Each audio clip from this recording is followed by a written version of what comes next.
night 2 of Go Conference. I'm pumped. I know my man Alan Kruger is pumped. My name's Trevor Lovingood, and here we are, Go Conference, night 2.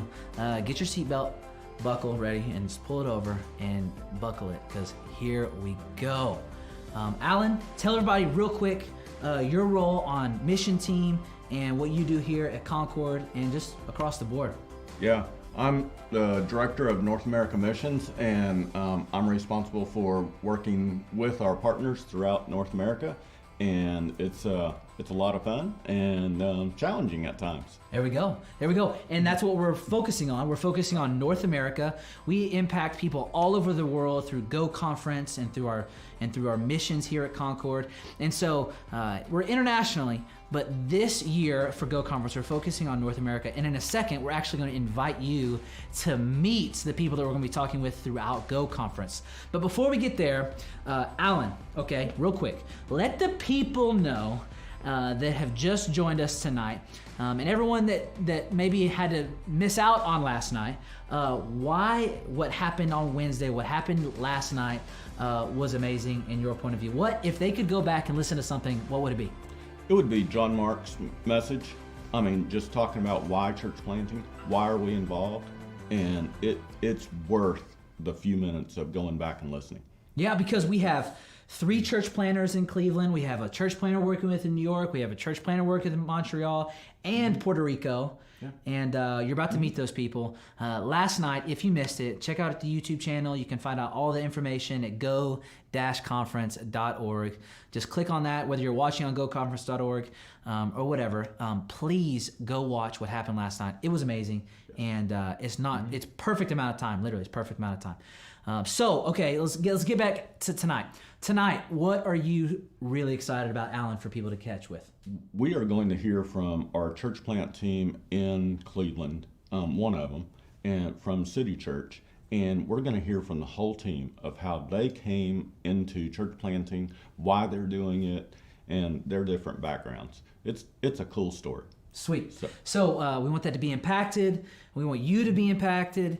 And I know I am. And it's going to be really, really relational type of night. Last night, I believe it was probably a lot of why we do what we do, why we're here, really focus. And tonight we're going to show you where. And we're going to build off of what happened last night. So with that, make sure you're connecting with us. And here's how you can connect. Meet some of our amazing partners. Here we go. Hi, I'm Nate Friedrichsen, pastor at City Church in Cleveland, Ohio. One reason Cleveland is the best city in the whole world is because the movie A Christmas Story was filmed right here in our neighborhood. Right there. Hey, what's up, First Baptist of Concord? My name's Josh Miller. I am lead pastor at Cove City Church. We are on the east side of Cleveland in University Circle. That's where our church plant is. I'm so excited to be with you all over the next couple days. Looking forward to what God's going to do. Hey, a fun fact about Cleveland. We're the first city to bulk produce potato chips. Yes, you're welcome. So next time you put a potato chip in your mouth, just think Cleveland, baby. Bonjour, hello, my name is James. I'm the pastor of Renaissance Church here in Montreal, Quebec, Canada. Montreal is the 4th largest French-speaking city in the world, even though many of the people here are bilingual. So, hello from Montreal. Good evening, First Concord. My name is Brad Wall. My family and I serve with Global Gates in Metro New York City. I'm coming to you from the elevator of my apartment building. We, like so many New Yorkers, live in an apartment, and buying groceries and bringing them home is part of our everyday life. Did you know that almost 20% of our population in New York City come from unreached people groups? That represents about 4.5 million people coming from the least reached groups like Jewish, Buddhist, Hindus, Muslims, and Sikhs. We're privileged to oversee ministry among the 1 million South Asians living in Metro New York City. God bless you guys. Hey Concord family, this is David Cresswell with Send Relief in Clarkston, Georgia. Thank you so much for the way that you all serve us here and the way that you love me and my family so well. Clarkston is just east of Atlanta, and we are considered the most diverse square mile in all of America, with over 60 languages spoken here, which means that when you come down here and visit us, You will be coming across a new language every 100 square feet. Hello, First Baptist Concord. Greetings from the 216, the City of Champions, Cleveland, Ohio. My name is Corey Wilson. I am the Send City Missionary for the North American Mission Board here in Cleveland. I'm also the pastor at City Church here in the Heights. We are proud to be from Cleveland, Ohio, which is home of the 2016 Cleveland Cavaliers NBA champs, the soon-to-be 2020 Cleveland Indians World Series champs, and we even have rumors of having an NFL team this year here in Cleveland. We are so excited to be a part of this year's Go Conference and always grateful for your partnership in the gospel there at First Baptist Concord. Bonjour. Salut. Je m'appelle Dylan. Je m'appelle Autumn. We are the Pentecost, and we are church planting team members with Renaissance Church here in Montreal, Canada. Did you know that the first indoor ice hockey game was played right here in Montreal? Dios les bendiga ricamente, hermanos. Yo soy el pastor Albert Rivera y estamos ubicados en el pueblo de Fajardo. Hemos comenzado una nueva plantación. Nos alegramos mucho de poder comunicar con ustedes. Reciban un caluroso saludo. Hay un dato muy interesante con relación al pueblo de Fajardo y es que a nosotros nos llaman los cariduros. Y en Puerto Rico nos dicen los boricuas. First Baptist Concord, it's Juan Kwok, Send City Missionary of New York City. I'm on the rooftop of our Send NYC office space in Midtown Manhattan, right by Bryant Park. I'm sure you all know what building this is. It's the skyscraper that King Kong once ascended, and he hung on that spire for some time, all for a girl, right? Hello, First Baptist Concord family. It's Joe Jaworski, planter of Revive Chapel in Garfield Heights, Ohio, a suburb of Cleveland, taking a break from putting up sukkahs, which are booths for the Feast of Tabernacles, for our Jewish neighbors and an adjoining community, to say hi and look forward to meeting you all during the Go Conference. Have a great day. God bless. Hey, First Baptist Concord, I hope you are doing well. Thank you for registering for the Go Conference. My name is Logan Dagley, and I'm the pastor of Park Slope Community Church here in Brooklyn, New York, and I'm looking forward to connecting with you at the conference and excited about what God is going to do. What's up, First Baptist Concord? My name is Dahadi Lewis, and I am the lead pastor of Blueprint Church in Atlanta, Georgia, and the vice president of the Send Network with the North American Mission Board. I am excited to welcome you to this year's Mission Conference, and I want to just take a moment to tell you about some of the work we are doing in North America. Now, I know that many churches are struggling right now.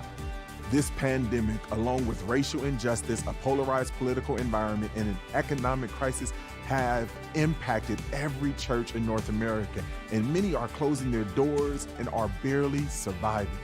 And yet, even though these things are true, I still believe that planting and revitalizing churches is the best way, our most strategic way, to reach North America. As the format of our Sunday gatherings change, my prayer is that Christians all across North America are reminded that we are missionaries sent out to make disciples. It is true, the harvest is plentiful. And if we truly mobilize to make disciples, churches will be planted, because planting churches is the natural conclusion from disciple making. I also think that church planting and revitalizations are important because a new church has advantages that established churches don't have. A church plant has the ability to contextualize to a specific context, to be laser focused in their ministry. Church plants bring a tangible expression of the gospel to neighborhoods, to cities, and to our communities. And in a day and time where people aren't traveling as much, we need local presence more than ever before. What I've been telling our church is that we need to be repentant leaders, leaders who see God in new ways. We need to be prophetic leaders, leaders who speak the truth in love. We need to be advocate leaders who run to the tension with a heart for reconciliation, and we need to be missional leaders who continue to make disciples of our neighbors, better contextualizing the hope of the gospel where we live, where we work, and where we play. We want to do our part to decrease the spread of the virus, but we also want to reinforce who we are as believers. The local church gives us the ability to live out our identity in the midst of a volatile season. And planting new churches means that we are to bring a tangible expression of the gospel into more communities across North America. So I want to challenge you today to consider what part God might be asking you to play. The harvest is plentiful. It's the laborers that are few. And I'm praying that the Lord of the harvest might raise you up as a laborer. I pray that out of those watching, there would be a church or church planters and church planting team members and missionaries ready to respond to God's call to make disciples here in North America. That you would answer the call to become repentant, prophetic, advocate, and missional leaders. Each of you have a part to play, and I pray God shows you clearly what that part is. Thank you for all the ways that you are already serving, giving, and making disciples. I pray that the Lord continues to bless your community and that you will be a people who bear much fruit for the kingdom.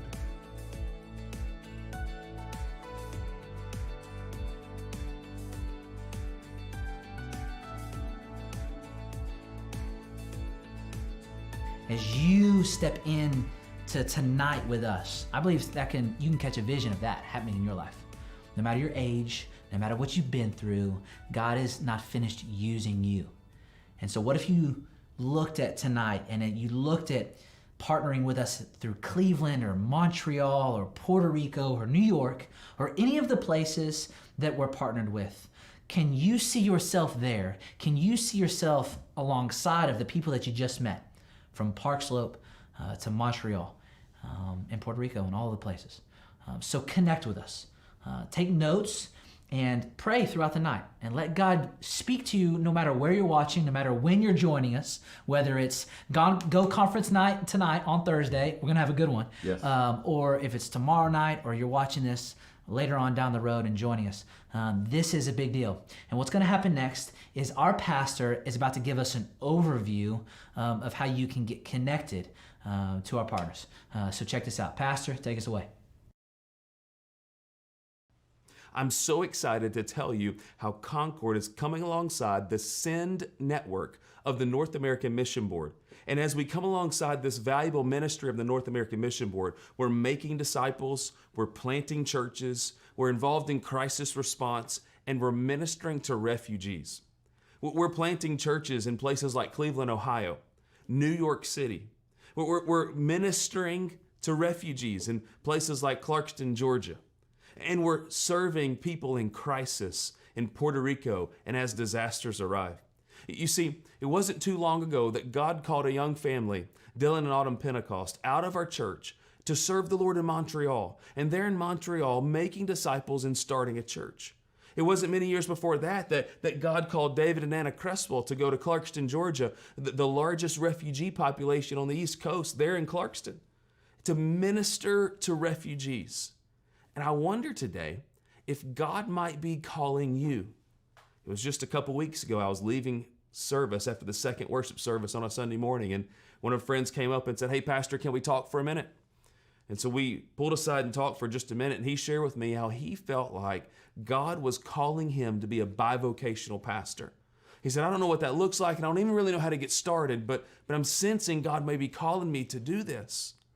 And so we talked about waiting on the Lord and getting the training necessary. And we began to pray and think together, what might God be calling him to do? And maybe in these days of Go Conference, you're beginning to sense God is calling you in a very similar way. He may call you to go to Montreal. He may call you to go to Cleveland. He may call you to go to New York City. He might call you to be in Puerto Rico, or he might call you to be a part of a crisis response or a refugee ministry, or he may call you to something we're not even aware of yet. My prayer as your pastor is that every one of us would live so open-handed with the Lord, we'd give our lives to him. We'd put our yes on the table and allow God to put it on the map. And we go wherever he sends us to take his glorious gospel to the ends of the earth. If you want to see something clearly, sometimes you have to forget everything you thought you knew. That being said, welcome to Cleveland. Let's start by setting the record straight. This isn't 1975, and we aren't the mistake by the lake anymore. Rusted out smokestacks and abandoned factories are the exception now, not the rule. You know all those best cities to live and best places to do business rankings that come out every year? Well, now Cleveland's at the top of almost every one of them. That's the Cleveland we know. High-tech and new construction. It's a soccer mom and a granddad and a traffic cop and a short-order cook and a hipster and a Cavs fan. 1.5 million souls. Yeah, that's the Cleveland we know. We're the family of churches and believers God has placed here. He's an unknown God to hundreds of thousands of our neighbors and friends. There's so many of them and so few of us. It wasn't even that long ago. You didn't even need all 10 fingers to count the number of Southern Baptist churches here. And I'm talking about in the entire city. But now, we're starting churches and seeing people come to Christ like never before. The only problem is, we are spread thin. We need partners, existing churches like yours to pray with us, help provide for us, and work alongside us.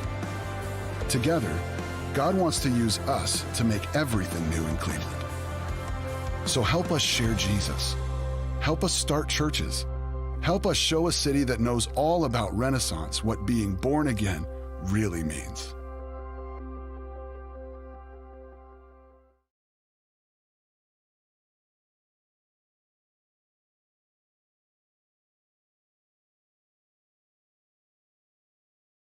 All right, Corey, we are so glad that you and your team are with us today. Can you introduce everybody around the table and tell us a little bit about the church, where you guys are with everything, including how you're dealing with COVID?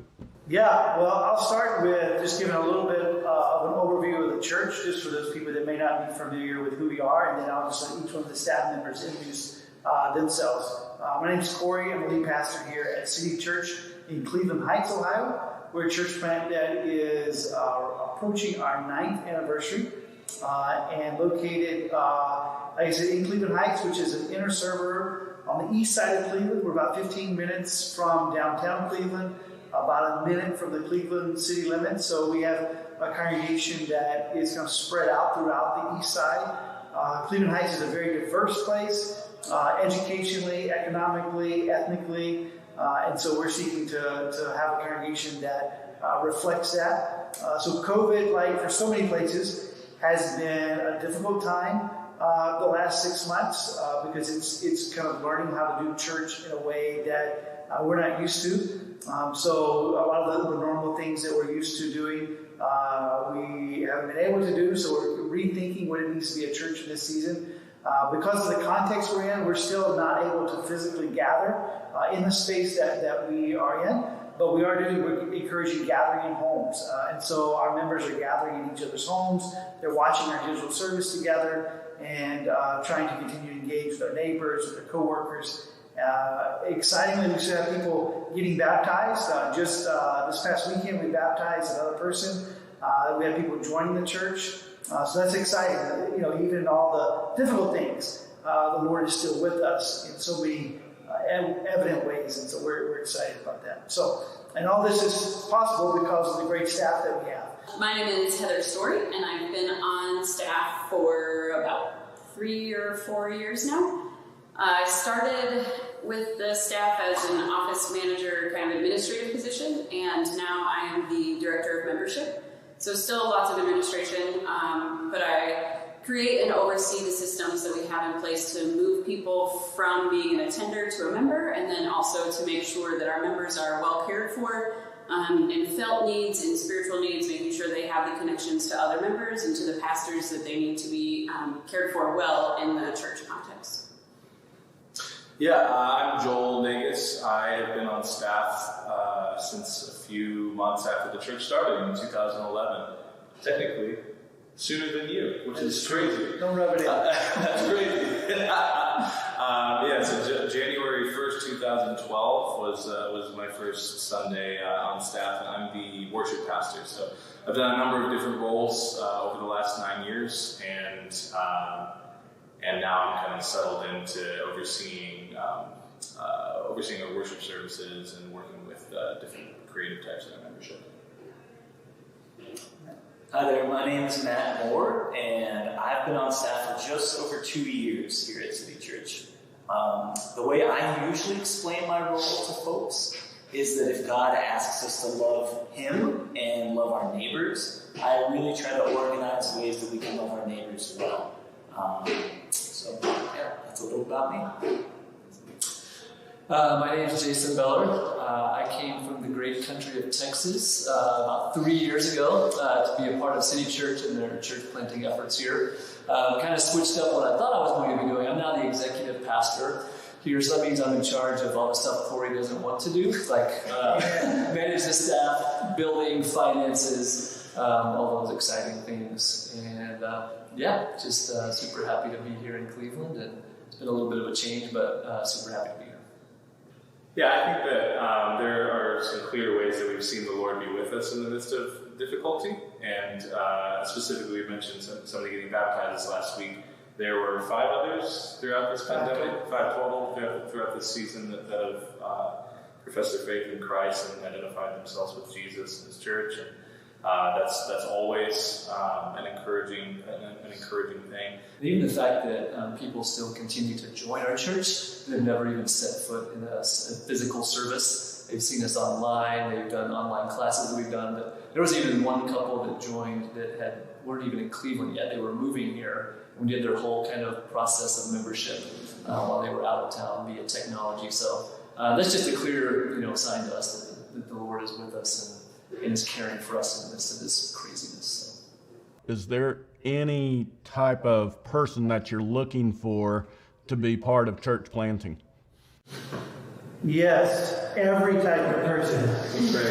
Yeah, it's like, because I think one of the things that I would want people at Concord to hear is that Cleveland, I think, has just about, and you can use Cleveland, you can use this for any city, you can use this for Knoxville too, if someone's trying to plant a church in Knoxville. So I'm speaking about Cleveland because this is where we're at, but you could apply this to any place. So what I'm hearing is somebody that is single, that is in college, all the way through any type of family, all the way into retirement years, they could be a vital part of church planting. The only requirement is that they have a pulse. If you have one, that is the one requirement. So if you have a pulse, you can be a part of a church plant. And if I could just speak directly to maybe the older generation as well. I'm not from the older generation, obviously. I'm on the younger side.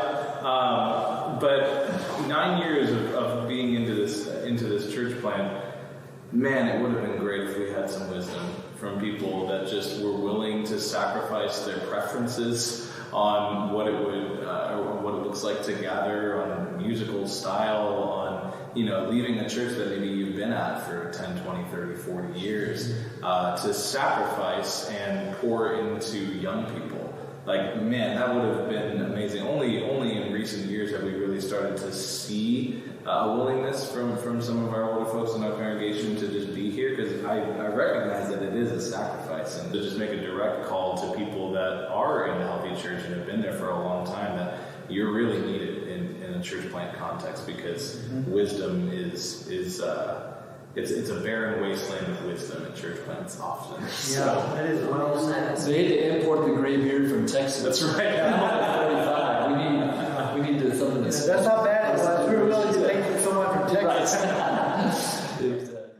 Well, thank you guys for being here with us. We really appreciate your time, and we will be in touch soon. And keep doing what you're doing there in Cleveland. Alan, what a cool conversation that you just had with those guys and that amazing partnership. Love what's happening there. Tonight was amazing. We talked about where you can connect, and really, hopefully you picked up how you can begin to reach out and say, you know what, I think I'm interested in this area or doing this, or the Lord's leading me to really pray for and maybe even invest in Go Conference and what's happening here tonight. Going to go-conference.org, because you know what, I need to go ahead and investing and giving to what's happening in New York, and I need to be giving to Concord because of what's happening in Montreal or Puerto Rico or Cleveland and those places. And you can go to go-conference.org to give in this moment and as the Lord leads. Alan, what's going to be happening tomorrow night? Because tonight was awesome, night one was great, but we're just getting started. And so tell us about what's happening tomorrow night. Yeah, tomorrow night we're going to be talking about Send Relief. Send Relief covers all the compassion ministries that North American Mission Board is involved in. But with that, Concord, we work alongside partners in Clarkston, which is just outside of Atlanta, and then also in Puerto Rico. And we've been involved in Puerto Rico since Hurricane Maria. That was 3 years ago, where it just ravaged the island. Yeah. And with our work there, it has transitioned us into a partnership with a church plant. And we're excited about the story. We're excited about Send Relief, and we're going to hear more about how people can get involved there. Yeah, that's really cool. And so that's tomorrow night. We're just getting started. The party is just getting started because there's about to be a Zoom. But before we get there, again, if you want to give to what's happening here at Concord through the Go Conference and really through all of these partnerships, as Concord does exactly what you said, it comes alongside ministries through North American Mission Board, through Sin Relief, and through partnerships of church planting in all of these cities. You can go ahead and go to go-conference.org to give now, to give tonight as the Lord's leading you to, or to give tomorrow, or give next week, or give next month. Go ahead and give. And let's see what God does with your gift as He blesses these ministries, these communities, and really as He blesses the world as we take the gospel all over the world. So I'm excited about it. I love that natural disasters are terrible, but we're able to come alongside people in the middle of them and see people come to know Jesus, see people be actually helped. And this is how you can be a part of what God is doing through Concord here. So, like I said, the party's just getting started. So my man, Alan, tell us how to get a part of the after party on Zoom. Yeah, there's going to be a link in the chat room that's going to be dropped here in just a second. And click on that link and it'll take you to the individual chat rooms that we can get to know our partners better. Wow, that's really cool. I love that. I love getting to have personal and interpersonal connection with our actual partners. So click on that link and let's connect. We will see you night 3 Go Conference at 6:30 p.m. at go-conference.org or on our YouTube channel. So we'll see you tomorrow night.